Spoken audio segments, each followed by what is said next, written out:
Hi, my name is Anna. Thanks for listening.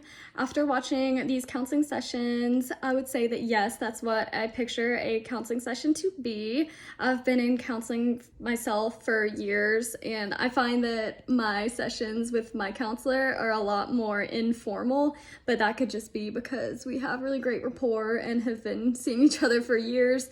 One counselor skill and characteristic that I noticed first was both of the counselors' body language. The textbook uses the analogy solar, which means sit squarely, open posture, lean in, eye contact, and relaxed.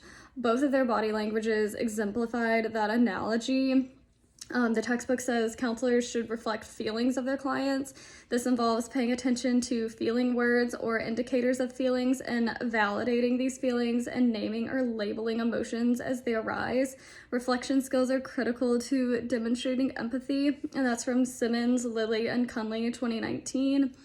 They both do a good job with that. For example, in the first video, he says, "I hear that you're feeling frustrated," when the client starts talking about work. So what he's doing is labeling that feeling for her, which validates her and then invites her to explore that feeling of frustration deeper. They both also avoid giving advice and ask more open-ended questions. So in the second video, I saw a very clear demonstration of cognitive behavioral therapy, or CBT. CBT treatment usually involves efforts to change thinking patterns, and some of these strategies include learning to recognize one's distortions in thinking that are creating problems and then reevaluate them in the light of reality, gaining a better understanding of the behavior and motivation of others, using problem-solving skills to cope with difficult situations, learning to develop a sense of confidence in one's own abilities. And this is from the APA website, 2017. In the second video, the counselor points out that this girl's actions are contradicting her goals.